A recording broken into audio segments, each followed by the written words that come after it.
Hello students, this is Sonam Sangwan, Assistant Professor in the Department of Economics, Government College for Women, Bhavani Kheda. सो आज का हमारा topic है free trade versus protection. Trade के बारे में आप सब लोग ऑलरेडी जानते हैं कि जब दो या दो से ज़्यादा कंट्रीज़ के बीच में जो transaction of goods and services होता है, exchange of goods and services होता है, उसको ट्रेड बोलते हैं। Export and imports of goods and services के अंदर आता है। तो आज के हम वीडियो लेक्चर के अंदर हम देखेंगे कि फ्री ट्रेड एंड जो प्रोटेक्शन पॉलिसी है उन दोनों में क्या डिफरेंस होते हैं, कौन कौन से ऐसे आर्ग्यूमेंट्स हैं जो फ्री ट्रेड को फेवर करते हैं और कौन से ऐसे आर्ग्यूमेंट्स हैं जो प्रोटेक्शन को सिमिलरली जो फेवर करते हैं, और कौन कौन से ऐसे आर्ग्यूमेंट्स हैं दोनों को जो अगेंस्ट में जाते हैं। तो आज के हमारे वीडियो लेक्चर में यही हमारा मेन कंटेंट रहेगा, free trade versus protection. First is कि जो सबसे पहले जो ये इशू था कि what should be the appropriate trade policy और कमर्शियल पॉलिसी। कमर्शियल पॉलिसी जो भी गवर्नमेंट की ट्रेड से रिलेटेड जो पॉलिसी होती है, ट्रेड से रिलेटेड जो भी डिसीजंस लिए आते हैं उसको हम कमर्शियल पॉलिसी बोलते हैं। So what should be the appropriate policy of government of a country. ये जो इशू था सबसे पहले क्लासिकल ऑथर्स ने रेज किया था। इससे पहले की बात करते हैं जब मर्केंटलिस्ट जो जर्मन इकोनॉमिस्ट थे, they were interested in increasing a national wealth. उनका जो मेन इंटरेस्ट था दैट वाज कि किसी एक नेशन की वेल्थ को इंक्रीज करना। और उन्हें क्या आर्ग्यूमेंट दिया था कि in order to grow richer, कि रिच बनने के लिए या अपने वेल्दियर बनने के लिए, ग्रो करने के लिए, a country had to try to make as many things as possible within its own border. किसी भी कंट्री को ट्राई करना चाहिए कि जितनी ज़्यादा पॉसिबल हो सके उतनी ज़्यादा चीज़ों को वो डोमेस्टिकली प्रोड्यूस करे, और अपनी जो रिलायंस है दूसरी कंट्रीज़ के ऊपर, जो निर्भरता है फॉरेन इंपोर्ट्स के ऊपर, उसको वो मिनिमाइज कर सके। ये उसको हर कंट्री को ट्राई करना चाहिए। मर्केंटलिस्ट का जो व्यू था दैट वाज कि a strong country was one that knew how to provide for itself. उसी को स्ट्रॉन्ग कंट्री बोलेंगे जो कि मोर और लेस जो ट्रेड के अंदर जो इंडिपेंडेंस है उसको गेन कर सके, उसको अचीव कर सके, जो अपनी जो रिक्वायरमेंट्स है वो अपने आप ही मतलब सेल्फ उसको चीज़ों को पूरा, अपनी रिक्वायरमेंट्स को पूरा कर सके। उसके बाद आते हैं क्लासिकल इकोनॉमिस्ट, जैसे कि नाम आता है एडम स्मिथ का, डेविड रिकार्डो का, जिन्होंने आपकी लास्ट चैप्टर्स के अंदर अपनी थ्योरीज में पढ़ा भी होगा। कंपैरेटिव एडवांटेज थ्योरी थी जो रिकार्डो ने दी थी, एब्सोल्यूट एडवांटेज थ्योरी थी एडम स्मिथ की। तो in this theory they argued that the free flow of goods and services, जो कि अनरिस्ट्रिक्टेड ट्रेड होगा, यानी किसी भी तरह का कोई रिस्ट्रिक्शंस ना हो ट्रेड के ऊपर, तो free flow of goods and services would be beneficial to both the countries. जो भी ट्रेड के अंदर इन्वॉल्व हो रही हैं, पार्टिसिपेट कर रही हैं, उन दोनों कंट्रीज के लिए ही बेनिफिशियल होगा। क्योंकि as a result of free trade क्या होगा, हर कंट्री जिसकी प्रोडक्शन में भी उसको स्पेशल कंपैरेटिव एडवांटेज है, उसके अंदर वो स्पेशलाइजेशन गेन करती है और उसी का वो प्रोडक्शन करती है लार्ज स्केल के ऊपर, and this will enable each country to reap the gains from trade. तो एडम स्मिथ की एक फेमस बुक है वेल्थ ऑफ नेशन, जिसके अंदर उन्होंने आर्ग्यूमेंट दिया भी है कि for any country to grow wealthy it was not the best way to try to make everything by itself. क्योंकि हर कंट्रीज की अपनी कुछ पर्टिकुलर एरियाज के अंदर स्ट्रेंथ होती है, तो it was on such strength कि that every country should focus, उन स्ट्रेंथ को आइडेंटिफाई करे, उन्हीं स्ट्रेंथ पे वो फोकस करे, और जहाँ पे भी उसको कंपैरेटिवली अपनी ट्रेडिंग पार्टनर से कंपैरेटिवली उसको एडवांटेज है, उसके अंदर वो स्पेशलाइजेशन गेन करे, उसी का प्रोडक्शन करे, एक्सपोर्ट करे। तो ये ज़रूरी, ये बिल्कुल भी अच्छा तरीका नहीं है कि सारी चीज़ों को अपने आप से बनाने की कोशिश करो कि आप ग्रो वेल्दी अगर आपको बनना है, तो ये this is not the best way. So after the Second World War, commercial policy underwent a change when the wave of protectionism swept all over the world. It was argued at the time that though some trade is better than no trade, but there is no reason to suppose that free trade is the best. तो सबसे पहले हम बात करते हैं free trade की। Free trade क्या होता है? Free trade is that international trade that is free from all type of artificial barriers, जैसे कि टैरिफ। ये इम्पोज कौन करता है? गवर्नमेंट जो गवर्नमेंट की इंटरवेंशन से जो फ्री होता है उस ट्रेड को हम फ्री ट्रेड बोलते हैं। कि जितने भी बैरियर्स हैं, ट्रेड बैरियर्स, उन सबसे फ्री हो। जैसे कि टैरिफ है कि गवर्नमेंट एक्सपोर्ट इंपोर्ट के ऊपर टैक्सेस इम्पोज कर देती है, जिससे उसका जो प्राइस है वो इंक्रीज हो जाता है। महंगे हो जाएंगे तो ऑटोमेटिकली इंपोर्ट्स कम हो जाते हैं, एक्सपोर्ट एंड इंपोर्ट्स। कोटाज है, वॉल्यूम ऑफ ट्रेड है वो रिस्ट्रिक्ट कर देती है, कम कर देती है। फॉरेन एक्सचेंज कंट्रोल है, फॉरेन करेंसी के मूवमेंट के ऊपर, ट्रांजैक्शंस के ऊपर जब कंट्रोल्स इंपोज किए आते हैं, तो इन सब तरह की बैरियर से अगर ट्रेड फ्री होता है तो उसको हम फ्री ट्रेड बोलेंगे। It means free trade implies absence of government intervention of international exchange among different countries of the world, and this approach is based on the idea that कि more trade makes us wealthier and it is therefore a good thing for all the nations, कि जितना trade होगा उतना ही हर country grow करेगी, richer होगी और वेल्दियर होगी। So it is a good thing for all the nations. Next is protection policy क्या होती है? अंडर प्रोटेक्शन क्या होता है? The government policy of according protection to domestic industries from foreign competition, कि फॉरेन इंडस्ट्रीज की competition से अपनी डोमेस्टिक इंडस्ट्रीज को प्रोटेक्ट करने के लिए जो भी गवर्नमेंट पॉलिसी, प्रोटेक्शन पॉलिसी जो बनाती है, जो भी प्रोटेक्शन प्रोवाइड करती है डोमेस्टिक इंडस्ट्रीज को, that is the policy of protection. इस पॉलिसी में क्या होता है? The government intervenes in the trading activities. Free trade is free from all type of government intervention, but in under protection policy the government intervenes in trading activities. So protection is antithesis of free trade, यानी free trade का बिल्कुल उल्टा कर दो आप। जो unrestricted trade होता है उसका बिल्कुल एंटी होता है, कि इसमें सारे जितने भी रिस्ट्रिक्शंस हैं, बैरियर्स हैं, वो सारे इम्पोज किए आते हैं ट्रेड के ऊपर। Next is arguments favouring free trade, कि ऐसे कौन कौन से आर्ग्यूमेंट्स हैं जो फ्री ट्रेड को फेवर करते हैं। So these are the arguments that favours free trade, जिनको हम नेक्स्ट स्लाइड्स के अंदर डिटेल के अंदर डिस्कस करेंगे। सो फर्स्ट सबसे पहले हमारा आता है एडवांटेज ऑफ स्पेशलाइजेशन, कि फ्री ट्रेड से क्या होगा, ये जितने भी इंटरनेशनल डिवीजन ऑफ लेबर के जो एडवांटेज हैं वो सिक्योर हो जाते हैं।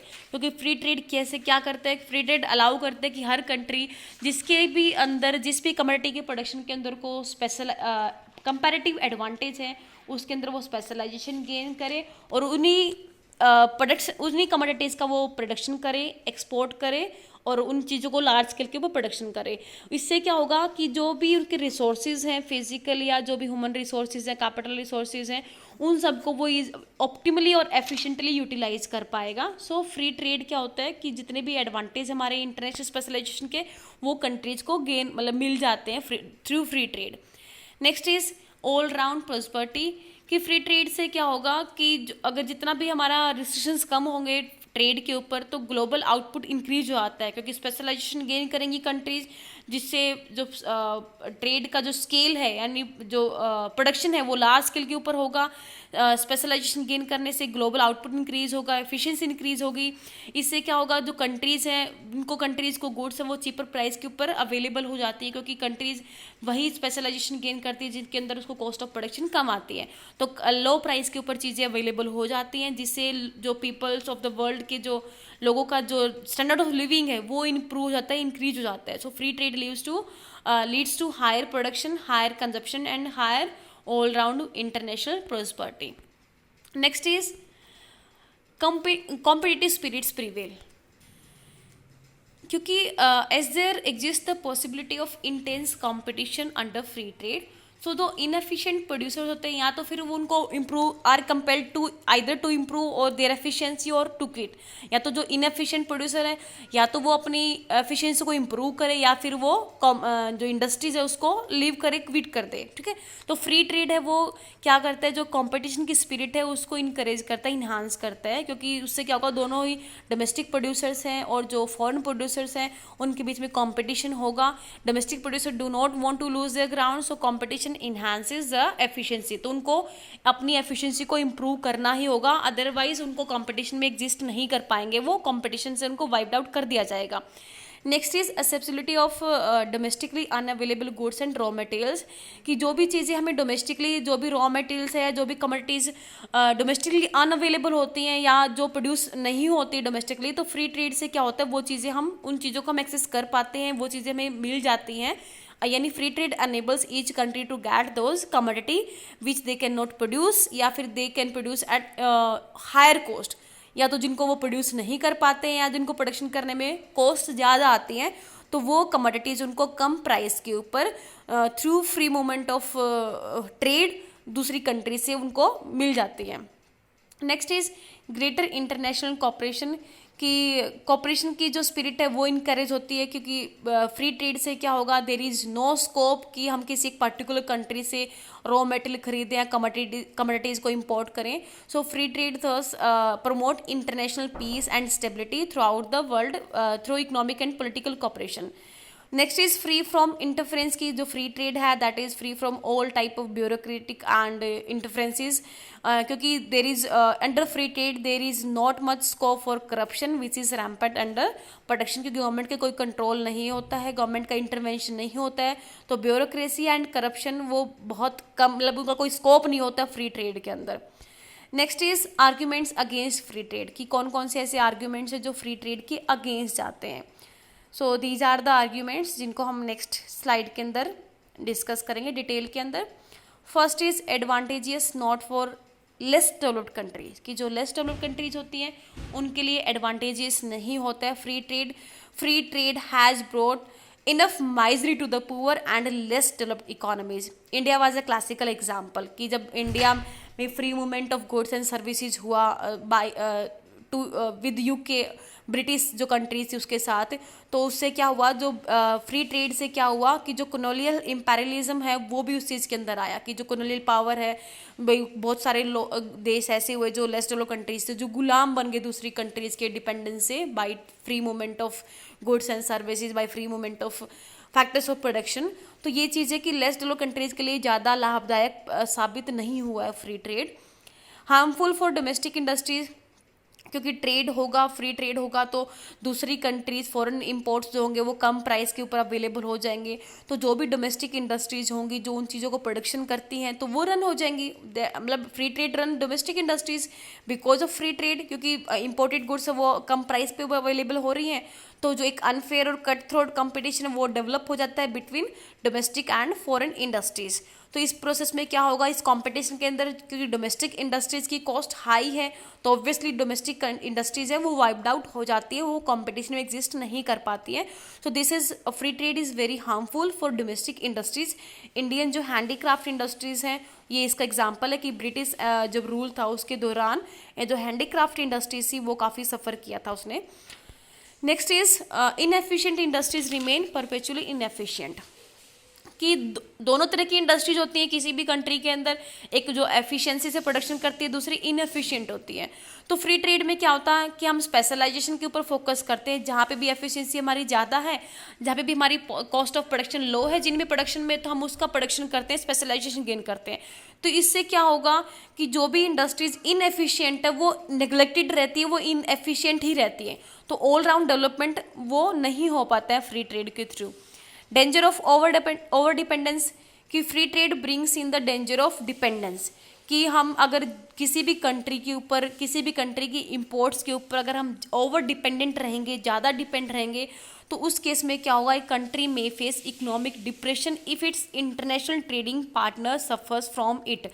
तो ना कि सिर्फ movements of goods and services नहीं होगा, जो सफरिंग्स होंगी, जो क्राइसिस होगा उसका भी मूवमेंट होगा. अगर हम किसी कंट्री से रिलेटेड है थ्रू ट्रेड, तो अगर उस कंट्री के अंदर क्राइसिस आता है तो बैडली हम भी उतना ही बैडली अफेक्ट होंगे उस क्राइसिस से, बेशक से हमारी कंट्री में वो नहीं प्रिवेल कर रहा है. तो ग्रेट डिप्रेशन इसका एग्जांपल है. 1929-30 में जब यूएस इकोनॉमी सफ़र कर रही थी, तो जो भी कंट्री उससे रिलेटेड थी थ्रू ट्रेड, तो उन सभी कंट्रीज वो मतलब सफ़र किया उस इकोनॉमिक क्राइसिस को, बेशक से वो उस ग्रिप के अंदर नहीं फंसी थी इकोनॉमिक क्राइसिस वाले में, लेकिन फिर भी उसके ऊपर उनकी इकोनॉमीज़ के ऊपर बैड इफेक्ट इसका आया था क्राइसिस का. That was due to free trade. Penetration of harmful foreign commodities कि अगर ट्रेड होगा, फ्री ट्रेड होगा, तो सभी कमोडिटीज़ का फ्री ट्रेड होगा, सब कमोडिटीज़ का मूवमेंट्स होगा, तो इट मे बी पॉसिबल कि even harmful commodities enter the domestic market, जैसे कि ड्रग्स हैं. तो इन चीज़ों को रोकने के लिए, इन इम्पोर्ट्स को रोकने के लिए तो रिस्ट्रिक्शंस इम्पोज करने वहाँ पे रिक्वायर हो जाते हैं ट्रेड के ऊपर. So in view of all these arguments against free trade, government of less developed countries in the post second world war period were encouraged to resort to some kind of trade restrictions to safeguard national interest. अपने nation के interest के लिए और देवर की जो less developed countries थी वो second world war के बाद इन सब आर्ग्यूमेंट्स के ध्यान में रखते हुए देवर इनकरेज कि कुछ टाइप की जो रिस्ट्रिक्शंस है ट्रेड के ऊपर वो इम्पोज करने जरूरी है, नेसेसरी है, किए जाने चाहिए. Next is arguments for production की कौन से ऐसे आर्ग्यूमेंट्स हैं जो प्रोडक्शन को फेवर करते हैं। 3 टाइप की मेन है, economic arguments, non economic arguments and fallacious arguments, जिनको हम डिटेल में अब डिस्कस करेंगे। सबसे पहले fallacious in WS arguments. These arguments are WS in nature, यानी इन द सेंस कि बोथ आर ट्रू, कि आप कौन सी साइड, दोनों साइड ट्रू होती है, कि आप कोई इनडेटरमिनेंट्स होते हैं डिसीजन इसके। To keep money at home in, जैसे कि एग्जांपल है अपने सेविंग करना एक पर्सन के लिए पर्टिकुलर वो इंडिविजुअली वो एक अच्छी चीज़ होती है, बट एक पूरे अगर सभी लोग सेविंग करने लग जाए तो इकोनॉमी के लिए वो अच्छी नहीं, हार्मफुल रहेगा। सो बाय रिस्ट्रिक्टेड ट्रेड, अगर ट्रेड के हम ऊपर रिस्ट्रिक्शंस इम्पोज कर रहे हैं तो एक country need not spend money two by imported articles, कि हम अपनी मनी को हमें स्पेंड नहीं करने पड़ेगा इम्पोर्ट्स के लिए। लेकिन हर अगर नेशन ऐसा ही करने लग गया तो उसके इसमें क्या होगा, जो ग्लोबल ट्रेड है that will squeeze, global trade का एंड हो जाएगा। ठीक है। नेक्स्ट इज इकोनॉमिक आर्ग्यूमेंट्स हैं, कि कौन कौन से इकोनॉमिक आर्ग्यूमेंट्स हैं जो फ्री प्रोडक्शन पॉलिसी को फेवर करते हैं। First is infant industry argument, कि जो इंडस्ट्री जब फर्स्टली एस्टेब्लिश की जाती है तो उसकी जो कॉस्ट ऑफ प्रोडक्शन है वो हाई होती है। इनफैक्ट जो वर्कर्स होते हैं वो भी इनएक्सपीरियंस्ड होते हैं, लेस एफिशिएंट होते हैं, कि कंट्री जो इंडस्ट्री वो इतनी मैच्योर नहीं होती है कि वो इकोनॉमीज ऑफ स्केल को रीप कर पाए।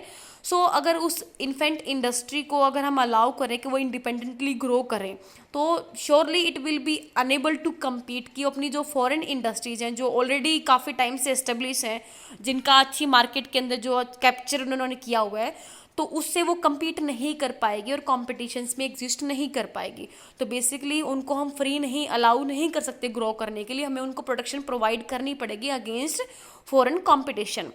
Next is diversification argument. It is necessary to have a diversified industrial structure for an economy to be strong and reasonably self-sufficient. कोई भी इकोनॉमी जो एक मतलब कुछ लिमिटेड नंबर ऑफ इंडस्ट्रीज पे डिपेंड करती है that is subject to many risk. ठीक है। अ डिप्रेशन और recession in these industry will seriously affect the economy. So a country relying too much on foreign countries runs a number of risk. ठीक है। तो diversification जरूरी है। Changes in political relation या international economic condition में change आने से क्या होगा, ये कंट्री डिफिकल्टीज में आ सकती हैं। सो हमें इंडस्ट्रियल स्ट्रक्चर को डाइवर्सिफाई बनाना होगा टू मेंटेन स्टेबिलिटी और स्ट्रेंथ एक्वायर करने के लिए। So it is advisable to develop a range of industries by according production to those which require it. Next is employment argument, कि production से क्या होगा, जो लेवल ऑफ एम्प्लॉयमेंट है वो इनकरेज रेज होता है, क्योंकि टैरिफ, अगर हम टैरिफ के ऊपर इम्पोर्ट्स के ऊपर टैरिफ इम्पोज करते हैं तो इस प्रोसेस में क्या होगा, जो इम्पोर्ट कंपीटिंग इंडस्ट्रीज है जहाँ पे इम्पोर्ट सब्स्टिट्यूट जो गुड्स उनका प्रोडक्शन होता है तो वो डेवलप होती है, और उनका डेवलपमेंट होने से क्या होगा, वहाँ पे जो एम्प्लॉयमेंट अपॉर्चुनिटी है उनका जनरेशन होता है। Next is balance of payment argument. This is a very common ground for production, कि हम अगर हमारे बीओपी डेफिसिट में है, कि हमारे इंपोर्ट्स अगर ज़्यादा होते हैं एक्सपोर्ट्स कम होते हैं तो बीओपी डेफिसिट की सिचुएशन होती है। तो हम क्या करते हैं कि कोई भी कंट्री अपनी इंपोर्ट्स को कम करके, अब इंपोर्ट्स कम कैसे होंगे, जब उसके हम ऊपर रिस्ट्रिक्शंस इम्पोज करेंगे, तो इंपोर्ट्स को कम करके एक कंट्री में try to improve its balance of payment situation. But ये चीज़ भी तभी पॉसिबल है कि जब हम दूसरी कंट्री रिटेलिएट ना करे। अगर हम अपने इंपोर्ट्स के ऊपर टैरिफ इम्पोज कर देते हैं और रिटेलिएशन के अंदर काउंटर रिएक्शन में अगर दूसरी कंट्री फॉरेन कंट्री है वो हमारे एक्सपोर्ट्स के ऊपर टैरिफ इम्पोज करे, ड्यूटी लगाती है, तो हमारे इससे ट्रेड क्या होगा, जो इंटरनेशनल ट्रेड है दोनों कंट्रीज में वो कम हो जाएगा और वो हमारे लिए ज़्यादा बेनिफिशियल नहीं होगा। Next is anti dumping arguments. Dumping क्या होता है, भी किसी भी एक टाइप का एक इंटरनेशनल प्राइस डिस्क्रिमिनेशन होता है। इसमें क्या होता है, कोई भी कंट्री, जब कोई भी प्रोड्यूसर अपने डोमेस्टिक प्रोडक्ट को डोमेस्टिकली अगर हाई कॉस्ट के ऊपर सेल करता है और फॉरेन कंट्रीज में वो लो प्राइस के ऊपर सेल करता है तो उसको डंपिंग बोलते हैं। So protection is also resorted to as an anti dumping measure, क्योंकि डंपिंग सर्टेनली क्या करता है कि डोमेस्टिक इंडस्ट्रीज को हार्म प्रोवाइड करता है। बेसिकली कंज्यूमर थोड़े टाइम के लिए, टेम्परेरी टाइम के लिए रिलीफ मिलती है क्योंकि कम प्राइस पे चीज़ें मिलती हैं, लेकिन डोमेस्टिक इंडस्ट्रीज हैं वो उसके लिए वो उसको हार्म हो जाती है। It is possible कि after ruining the domestic industry by dumping, the foreign firms will obtain monopoly powers and exploit the home market. Sometimes dumping represents a transmission of recession abroad to the home country. So these factors point out the need to protect domestic industries against dumping. Next is strategic trade advantage argument कि जो भी हमारी जो industry जो strategic advantage की होती है, government को उनको सपोर्ट प्रोवाइड करना चाहिए ताकि कंपैरेटिव एडवांटेज गेन करने के लिए, जैसे कि जो भी हाई टेक्नोलॉजी इंडस्ट्रीज होती हैं, जैसे कि computers, semiconductors, telecommunication. So it is argued that कि the government should accord support to certain industries that becomes essential to prevent market monopolizations. Next is non economic arguments. तो इसमें आते हैं हमारे national defence, bargaining, keeping money at home, size of the home market. National defence में क्या होगा कि जो भी हमारे डिफेंस के आइटम्स हैं उसके लिए हम दूसरी कंट्रीज़ पे डिपेंड नहीं रह सकते हैं, क्योंकि depending on foreign countries for our defence requirements is rather very foolish. Because जैसे कि अगर कोई पॉलिटिकल रिलेशन हमारे चेंज हो जाते हैं किसी कंट्री से, तो उससे क्या होगा, that can seriously damage to our country's defence interest. So it is advisable to develop defense and other industries of strategic importance by providing protection if they cannot survive without protection. Next is bargaining. Bargaining का भी a country which already has a tariff can use it as a mean of bargaining to obtain from other countries lower duties on export. So bargaining की तरह भी उसको use कर सकती है कोई कंट्री टैरिफ को, कि दूसरी कंट्री उसकी एक्सपोर्ट्स के ऊपर कम ड्यूटी इम्पोज करे. सो बार्गेनिंग इन चीज़ों में क्या होता है कि that bargaining lever instead of being used to gain tariff concession from foreign powers may be employed by others to extract additional protection from the home government. तो उसको ऐसा यूज़ भी कर सकते हैं कि एज अ प्रोडक्शन प्रोवाइड करने के लिए, ताकि होम गवर्नमेंट हमारे प्रोडक्ट्स को, हमारी कमोडिटीज़ को एडिशनल प्रोडक्शन प्रोवाइड करे, तो उसके लिए भी हम उसको बार्गेनिंग एज यूज़ कर सकते हैं. कीपिंग मनी एट होम, तो इसमें एक अब्राहम लिंकन के एक स्टेटमेंट है कि I do not know much about the tariff but I know this very much, कि जब हम कोई मैन्युफैक्चर्ड आइटम्स अब्रोड से खरीदते हैं तो हमें सिर्फ गुड्स मिलती है और फॉरेनर्स को मनी मिलती है. बट हम जब मैन्युफैक्चर्ड गुड्स हम अपने डोमेस्टिकली खरीदते हैं तो हमें गुड्स भी मिलती है और हमें मनी भी मिलती है. हालांकि दिस आर्ग्यूमेंट की कोई मेरिट नहीं है, it is only sensible in words in और the fact that imports are ultimately paid by exports clearly shows that the keeping money at home arguments for production has no sense in it. Size of the home market की production है, वो जो home market का size है उसको enlarge करती है. Basically जो एग्रीकल्चर प्रोडक्ट्स होते हैं, क्योंकि agriculture derives larger benefits not only directly from protected duties levied on competitive farm products of foreign origin but also indirectly from the increase in purchasing power of the workers employed in the industries. So size of the home market है वो भी enhance होते हैं, enlarge होते हैं. Next is the arguments against production. कोई कौन कौन से ऐसे आर्ग्यूमेंट जो प्रोडक्शन के अगेंस्ट आते हैं. फर्स्ट कि production is against the interest of the consumer as it increases the price and reduces variety and choice. Basically क्योंकि प्रोडक्शन होगा, इम्पोर्ट्स के ऊपर कुछ रिस्ट्रिक्शंस इम्पोज किए जाएंगे, इम्पोर्ट्स के प्राइस है वो हाई हो जाते हैं, तो कंज्यूमर के इंटरेस्ट में नहीं होता है. उनका जो प्राइस लेवल है उनके लिए वो भी इंक्रीज हो जाता है, उनके लिए जो वैरायटी और चॉइस है वो भी कम हो जाती है. Production makes producer and sellers less quality conscious, क्योंकि उसको हम प्रोडक्शन प्रोवाइड कर जाते हैं, वो फॉरेन कंपटीशन से सेफ हो जाते हैं, तो उनमें कोई भी क्वालिटी कॉन्शियस नहीं होते हैं, यानी कंपटीशन स्पिरिट उनके अंदर नहीं एस्टेब्लिश हो पाती है. इस केस में इट इनकरेजेज डोमेस्टिक मोनोपोलीज, क्योंकि कंपटीशन फॉरेन कंपटीशन को हम वाइप आउट कर देते हैं वहाँ प्रोडक्शन बाई प्रोडक्शन पॉलिसी. तो जो डोमेस्टिक मोनोपोलीज हैं वो क्रिएट हो जाती है किसी भी कंट्री के अंदर. इवन इनएफिशिएंट फर्म्स में फील सिक्योर अंडर प्रोटेक्शन. तो इनएफिशिएंट फर्म है वो भी सिक्योर फील करेगी प्रोडक्शन प्रोवाइड करने पे. तो it discourage innovation and research. तो इन एक्टिविटीज़ के अंदर वो इंडल्ज नहीं हो पाएगी. Production leaves the arena open to corruption, क्योंकि गवर्नमेंट का इंटरवेंशन होता है ट्रेडिंग एक्टिविटीज़ में, तो production leaves the arena open to corruption. तो करप्शन ये चीज़ें हैं, इनका स्कोप वहाँ पे हो जाता है. फिर it reduces the volume of, basically जो ट्रेड का वॉल्यूम है, क्योंकि एक्सपोर्ट्स इंपोर्ट्स के ऊपर हम रिस्ट्रिक्शंस इम्पोज करेंगे तो वॉल्यूम ऑफ ट्रेड है वो भी कम हो जाएगा. And the last, production leads to uneconomic utilisation of world resources, क्योंकि प्रोडक्शन कम स्केल पे हो रहा है, स्पेशलाइजेशन गेन नहीं हो रहा है, तो जो रिसोर्सेज हैं उनको भी इकोनॉमिकली हम यूटिलाइज नहीं कर पाते हैं. So these these were the arguments against protection. So this is the free trade and protection कि फ्री ट्रेड प्रोटेक्शन क्या होता है, उन दोनों में क्या डिफरेंसेस है और कौन से आर्ग्यूमेंट्स है जो इनको फेवर करते हैं, जो इनके अगेंस्ट आते हैं. So this was the lecture. Thank you very much.